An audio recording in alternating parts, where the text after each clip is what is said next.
Hello नमस्कार दोस्तों। आज हम बात करने जा रहे हैं कि नीतीश कुमार की राह पर चले तेजस्वी यादव। जिस प्रकार से तेजस्वी यादव ने अपने कार्यक्रमों को शुरुआत कर दी है और नीतीश कुमार की राह पर चले हैं, जिस प्रकार से नीतीश कुमार के वोट बैंक को छीनने की कोशिश कर रहे हैं।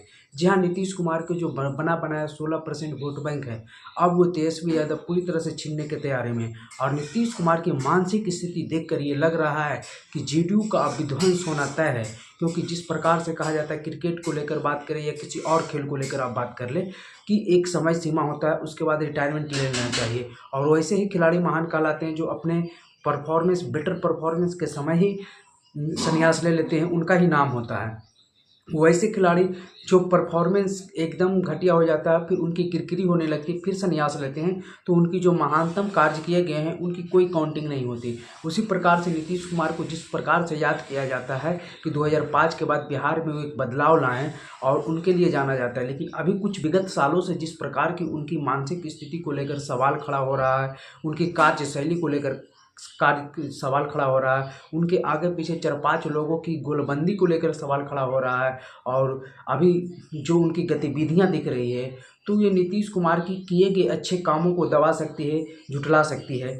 और उनकी जो जो मेहनत है, हालांकि उनके उत्तराधिकारी के रूप में अभी तक किसी को सामने आया नहीं। उनके बेटे निशांत को लेकर काफ़ी चर्चाएं हुई, लेकिन किसी का भी उत्तराधिकारी बनना इतना आसान होता नहीं है। चाहे आप देख लीजिए, तेजस्वी यादव को ही 2 बार विधानसभा का चुनाव लड़ चुके हैं, फिर भी अभी तक मुख्यमंत्री नहीं बन पाए हैं। लालू यादव को अपने आप से प्रूफ नहीं कर पाए, वो नीतीश कुमार के दम पर मुख्यमंत्री बन गए हैं। हालांकि वो उनके पास जो अपना वोट बैंक है, इम्पैक्ट है।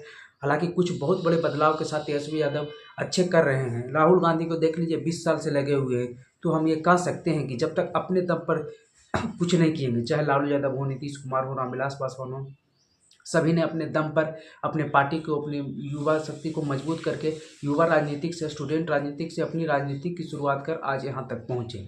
तो अब जो घटनाक्रम हो रही है, तेजस्वी यादव ने नीतीश कुमार की महिला वोट बैंक हो, अति पिछड़ा वोट बैंक हो, लवकुश वोट बैंक हो, इसे लूटने की होड़ मची हुई है। बीजेपी भी चाहती है कि ये बीजेपी एनडीए के साथ ही बना रहे, नीतीश कुमार हट भी जाए। तो तेजस्वी यादव भी चाहते हैं कि नीतीश कुमार की स्थिति जैसा ही खराब हो, वो छोड़ने की स्थिति में आए, इस वोट बैंक में कुछ तो डेंट कर पाएँ, कुछ तो तोड़ लें।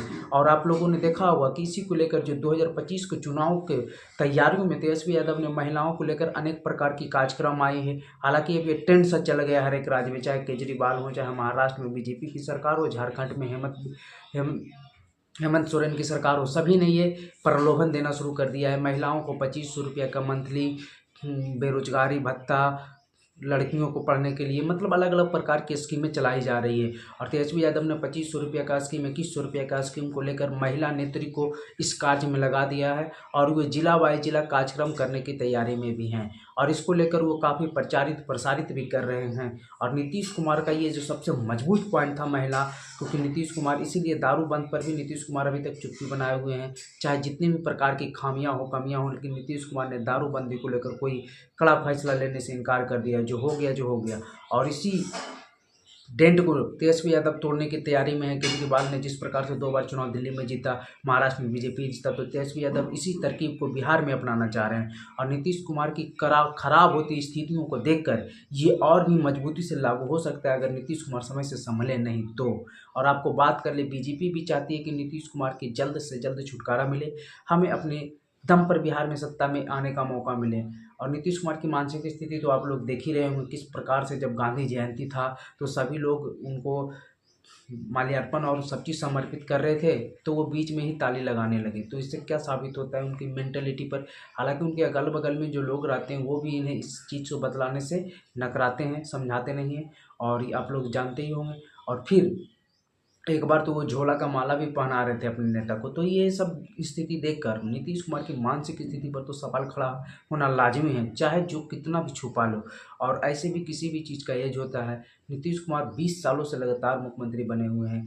युवाओं को भी मौका देना चाहिए, जो आने वाली पीढ़ी है, नए विजन के साथ आएंगे, उन्हें भी इस प्रकार की मौका मिलना चाहिए, ताकि वो कुछ बिहार में नए बदलाव। नीतीश कुमार जो करना था वो अपने ज़माने के अनुसार बढ़िया कर चुके हैं, लेकिन अब उनके पास कोई विजन नहीं है। तो इसलिए अगले को भी मौका देना चाहिए। और राजनीतिक मानते हैं कि राजनीतिक कोई उम्र सीमा नहीं है, लेकिन जब मानसिक स्थिति खराब हो जाए, अब राजनीतिक रूप में अपने ढंग से फैसले नहीं ले पाए, तो फिर क्यों तो फिर राजनीति का मतलब ही नहीं समझ में आता है। तो ये देखना होगा। और जेडीयू, नीतीश कुमार अगर किसी को उत्तराधिकारी नहीं तैयार किए हैं अभी तक, तो क्या जेडीयू बच पाएगी? क्योंकि मैंने बहुत सारी पार्टियों को देखा है कि जिनका उत्तराधिकारी ना हो, जिनका एक मजबूत बेस ना हो, तो फिर वो पार्टियां बिखर जाती है एक नेता के समाप्त होने के बाद। तो जेडीयू के पास अभी वही स्थिति है, किसी को भी उत्तराधिकारी के रूप में जेडीयू नीतीश कुमार ने बनाया नहीं। जिसको बनाया तुरंत हटा भी दिया, फिर उसको शामिल करा। मतलब उसका कद छोटा बड़ा नीतीश कुमार अपने अनुसार करते रहे। चाहे मनीष वर्मा का नाम ले लें, आरसीपी सिंह का नाम ले लें, उपेंद्र कुशवाहा का नाम ले लें, ललन सिंह का नाम ले लें, किसी का प्रशांत किशोर का भी नाम ले लें, तो सभी को नीतीश कुमार ने किसी को अपने समानांतर खड़ा होने की मौका नहीं दिया और नेता बनने का मौका नहीं दिया जेडीयू में। नीतीश कुमार को इस बात से डर था कि अगर कोई मेरे समानांतर हो जाएगा तो फिर हमारी पार्टी में टूट पचोड़ हो सकती है। शरद यादव के साथ जिस प्रकार की घटनाक्रम हुई थी, तो इस बात को ध्यान में रखते हुए नीतीश कुमार अभी भी राष्ट्रीय अध्यक्ष अपने पास ही रखे हुए हैं। तो नीतीश कुमार को देखना होगा कि आगे की राजनीति क्या कर पाते हैं, 2025 के चुनाव में क्या होता है।